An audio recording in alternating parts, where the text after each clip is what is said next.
واشهد ان محمدا عبده ورسوله اما بعد فاعوذ بالله من الشيطان الرجيم بسم الله الرحمن الرحيم لن ينال الله لحومها ولا دماؤها ولكن يناله التقوى منكم وقال قل ان صلاتي ونسكي ومحياي ومماتي لله رب العالمين وقال فصل لربك وانحر. ہر قسم کی تعریف و توصیف کبریائی بڑائی عظمت و بزرگی اسی اللہ رب العالمین کے لیے لائق اور سزاوار ہے جو ایک و تنہا اس پوری کائنات کا خالق و مالک ہے. درود و سلام ہو جناب محمد رسول اللہ صلی اللہ علیہ وسلم پر. اللہم صلی وسلم وبارک علیہ صلی اللہ علیہ وسلم. قابل عزت محترم اور میرے بھائیوں، نوجوانان اسلام، پردنشین خواتین اسلام اور مستقبل کے ہونہار عظیم بچوں، جیسا کہ ہم سبھی آج کے دن کو بخوبی جانتے ہیں، یہ ایک نبی حضرت ابراہیم علیہ السلام کی سنت کی یادگار میں منایا جاتا ہے، اور اس دن کو ہم عید قربہ کے دن سے یاد کرتے ہیں، جس کو عید الاضحیٰ بھی کہا جاتا ہے. میرے بھائیوں، اللہ رب العالمین نے قربانی کرنے کا قرآن میں حکم دیا، اسی لیے ہم قربانی کرتے ہیں. میرے بھائیوں، جہاں اللہ رب العالمین نے قربانی کرنے کا حکم دیا، وہیں ہمیں ایک حکم اور بھی دیا کہ فصل لربک وانحر، کہ اے میرے بندو تم اپنے رب کے لیے نماز پڑھو اور قربانی کرو. ہم اگر قربانی کرتے ہیں الحمدللہ بہت اچھی بات ہے، اللہ تبارک و تعالیٰ ہماری قربانیوں کو قبول فرمائے، آمین. لیکن اس سے پہلے یہ جان لینا ضروری ہے کہ قربانی صرف سنت ہے، اور اس سے پہلے کا جو حکم ہے وہ فرض ہے. فصل لربک وانحر، تم نماز پڑھو. اگر ہم نماز نہیں پڑھتے، یاد رکھیے، اگر ہم نمازوں سے قصور ہیں، ایک نہیں 10 بکری کاٹیے، اللہ کا قابل قبول نہیں ہے. یہ کون سی مذاق ہوتا ہے کہ اللہ تبارک و تعالیٰ کا ایک حکم مانے، نماز نہیں پڑھے اور قربانی کرے. میرے بھائیوں، یہ قربانی کہاں سے چلی؟ آپ لوگ بخوبی اس کو جانتے ہیں اور سنتے رہتے ہیں.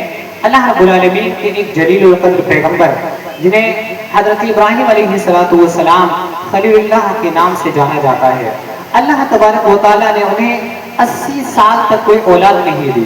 یہاں ابراہیم کی زندگی سے ہم کچھ سیکھیں. حضرت ابراہیم اللہ رب العالمین کے دربار میں اپنے جھولی کو پھیلائے ہوئے 80 سال تک ایک کلمات کہہ رہے ہیں، ایک کلمہ کہہ رہے ہیں، ایک دعا کہہ رہے ہیں. وہ کیا ہے کہ رب ہب لی من الصالحین، اے میرے پروردگار مجھے نیک صالح بیٹا عطا فرما، نیک صالح اولاد عطا فرما. اس سے سیکھیے ابراہیم 5 کی عمر کو پہنچ چکے ہیں، بڑھاپے کی عادت کو پہنچ چکے ہیں، اپنے رب کا دامن نہیں چھوڑا، اپنے رب سے مانگنا نہیں چھوڑا. یہاں 10 سال اگر بیٹی نہیں ہو ہم دوسروں کے آستانے پر چلے جاتے ہیں. ابراہیم سے سیکھو کہ 80 سال ہونے کے بعد بھی رب سے لو لگانا نہیں چھوڑی ہے، اور جب 80 سال ہو گئے اللہ سے یہی دعا کرتے ہوئے کہ اللہ تبارک و تعالیٰ مجھے نیک صالح اولاد عطا فرما، تو رب کریم نے ان کی دعا کو قبول فرمایا اور بشارت دی. فبشرناہ بغلام حلیم، کہ ہم نے ابراہیم کو خوشخبری دی بردبار بیٹے کی. کس کی؟ حضرت اسماعیل علیہ السلام کی. آپ لوگوں نے بخوبی سنا ہوگا حضرت اسماعیل علیہ السلام 55 سے ہی بڑے ہونہار بچے تھے. تھوڑا بڑھتے چلے گئے، 10 12 13 سال کی عمر کو پہنچے. اللہ تبارک و تعالیٰ نے پہلے سے ہی ابراہیم علیہ السلام کو کئی موقعوں پر آزمایا، اور ابراہیم ہر ایک موقع پر اللہ رب العالمین کے سامنے کھڑے اترے. لیکن اولاد کی محبت باپ کے دل میں بہت زیادہ ہوتی ہے. اللہ تبارک و تعالیٰ نے اسی لیے اپنے خلیل کو اپنے اس اولاد کے ذریعے آزمایا. اللہ تبارک و تعالیٰ نے ابراہیم کو خواب کے ذریعے بتلایا، جس کا ذکر اللہ رب العالمین نے قرآن مجید میں فرمایا. ابراہیم علیہ السلام نے خواب میں دیکھا کہ میں اپنے بیٹے اسماعیل کو، جو میرا رشتے جگر ہے، 80 سال کے بعد جو مجھے ملا ہے، اور وہ میرا بیٹا جو میرے کاندھے کے برابر کاندھا ملا کر کے کھڑا ہو کر چلنے کے لائق ہوا ہے، اللہ تبارک و تعالیٰ نے اسے قربانی کے طور پر مانگا ہے کہ میرے راہ میں قربان کر دیا جائے. ابراہیم چونکہ اللہ رب العالمین کے دوست تھے، خلیل تھے، اللہ رب العالمین کے جلیل القدر پیغمبر تھے، اسماعیل کے پاس آتے ہیں اور کہتے ہیں فلما بلغ معه السعي قال يا بني اني ارى في المنام، اے میرے بیٹے آج میں نے خواب کے اندر دیکھا ہے کہ میں تجھے اللہ رب العالمین کے راہ میں ذبح کر رہا ہوں، بتا فانظر ماذا ترى، تیری کیا رائے ہے؟ آج اگر ہم ہوتے اپنے باپ کو کیا جواب دے دے کہنے کی ضرورت نہیں ہے. اور کوئی بیٹے کو اگر کوئی باپ کو یہ حکم دے دیا جاتا آج کیا ہم اپنی اولادوں کو قربان کر پاتے؟ حضرت ابراہیم سے سیکھو کہ رب سے کیسی محبت کی جاتی ہے. ابراہیم علیہ السلام نے جیسے اپنے بیٹے کو بتلایا تو اسماعیل نے کیا کہا؟ فانظر ماذا ترى، بیٹے تیری کیا رائے ہے؟ تو اسماعیل نے فوراً جواب دیا قال یا ابت افعل ما تؤمر ستجدنی ان شاء اللہ من الصابرین. اے میرے ابا، اللہ تبارک و تعالیٰ کی طرف سے تمہیں جو حکم دیا گیا، جو تم نے خواب کے اندر دیکھا ہے کہ مجھے اللہ رب العالمین کی راہ میں ذبح کر رہے ہو، اے میرے ابا میں بالکل راضی ہوں. اسماعیل کی گردن پر آپ چھری کو چلا دیجئے. ستجدنی ان شاء اللہ من الصابرین. اے میرے ابا مجھے قربان کرنے کے بعد بھی آپ مجھے صبر کرنے والوں میں سے پائیں گے. اسماعیل اور ابراہیم دونوں جب تیار ہو گئے اور حضرت ابراہیم علیہ السلام اپنے بیٹے کو قربان کرنے کے لیے زمین پر بھی لٹا دیے. یہ قرآن کی باتیں ہیں، حدیث کی باتیں ہیں. میرے بھائیوں، حضرت ابراہیم نے اپنے بیٹے کو اللہ کی محبت میں، اللہ کی رضا میں کہ مجھ سے رب راضی ہو جائے، اپنے لگتے جگر کو، اس لگتے جگر جو 80 سال کے بعد ملا ہے، لٹا دیا، چھری بھی رکھ دی.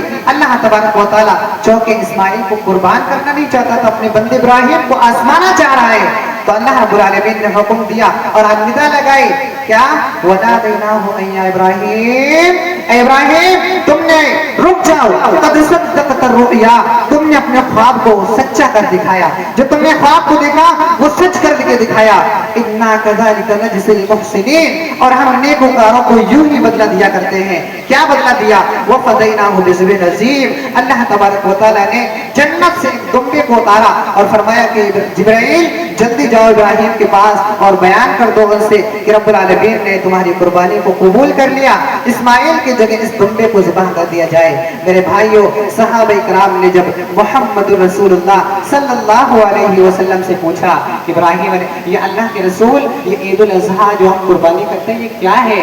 تو اللہ کے رسول نے فرمایا سنت ابیکم ابراہیم، یہ ہمارے جد امجد حضرت ابراہیم علیہ السلام کی سنت ہے. میرے بھائیوں، آج ہم اسی کو کرنے کے لیے جا رہے ہیں، اسی کام کو، اسی فعل کو کرنے کے لیے جا رہے ہیں. بس ضرورت اس بات کی ہے کہ اللہ رب العالمین نے جو ہمیں حکم دیا وہ ہمیں حکم جانے نہ پائے. وہ حکم کیا ہے؟ اللہ رب العالمین نے فرمایا، کچھ لوگ یہ سمجھتے ہیں کہ ہمارا قربانی کا جو جانور ہوتا ہے قربان کرنے کے بعد ہمارا خون گوشت سب اللہ کے یہاں پہنچتا. نہیں میرے بھائیوں، نہیں ینال اللہ لحومها ولا دماؤها. اللہ تبارک و تعالیٰ ابراہیم سے کیا چاہتا تھا وہی آج ہم سے بھی چاہتا ہے، تقویٰ چاہتا ہے، ڈر چاہتا ہے. اللہ تبارک و تعالیٰ نے فرمایا نہیں ینال اللہ لحومها ولا دماؤها، اے میرے بندو تمہاری قربانی کا گوشت اللہ کیا نہیں پہنچتا، خون اللہ کیا نہیں پہنچتا. اے اللہ پھر پہنچتا کیا ہے؟ ولکن ینالہ التقوی منکم، بلکہ اللہ تبارک و تعالیٰ تمہارے دلوں کے تقوی کو دیکھتا ہے، ڈر کو دیکھتا ہے. اللہ رب العالمین کی رضا کتنی ہے. اسی لیے ہمیں جو بھی فعل کرنا چاہیے، جو بھی کام کرنا چاہیے، صرف اور صرف اللہ کی رضا. قل ان صلاتی ونسکی ومحیای ومماتی للہ رب العالمین. نبی اکرم کو حکم ہوا کہ اے نبی فرمائیے قل ان صلاتی ونسکی، میری نماز، میری قربانی، محیای ومماتی للہ رب العالمین، اور میری مرنا میرا جینا سب کس کے لیے؟ اللہ تبارک و تعالیٰ کے لیے. میرے بھائیوں، جو بھی ہم قربانی کریں دل کے ساتھ کریں، اخلاص کے ساتھ کریں، ریا و نمود سے پاک ہو کر کے کریں، اللہ تبارک و تعالیٰ کی رضا کے لیے کریں. میرے بھائیوں، یہ قربانی کا چند پہلو تھے جو میں نے آپ کے سامنے رکھے کہ قربانی کس طرح ہمارے سامنے آئی. رکیے 2 منٹ اور رکیے. قربانی کے کچھ آداب بھی ہیں. میرے بھائیوں، آج کل ہوتا یہ ہے کیونکہ سوشل میڈیا کا دور ہے، ہمارے اکثر بھائی یہ کرتے ہیں کہ جب جانور کو ذبح کرتے ہیں اس کی ویڈیوز بناتے ہیں، اس کی فوٹوز لیتے ہیں اور وائرل کر دیتے ہیں. یہ بہت غلط بات ہے، یہ بہت غلط بات ہے. ہمیں اسلام اس چیز کی ہرگز اجازت نہیں دیتا کسی جاندار کی ہم تصویر کو بنائیں، پہلی بات. اور ہمیں قربانی کا جانور بخوبی آسانی کے ساتھ استعمال کرنا چاہیے، اس کو قربان کرنا چاہیے. اس کی فوٹوز وغیرہ کر کے کیا دکھانا چاہتے ہیں؟ یہ ریاکاری میں آتا ہے، رموز اور ریاکاری اور نمود میں آتا ہے کہ دکھاوا ہے کہ ہم نے یہ فوٹو ڈالی ہے، ایسا بکرا ہم نے ذبح کیا، یہ بکری ہم نے ذبح کی، اتنے جانور ہم نے ذبح کر دیے.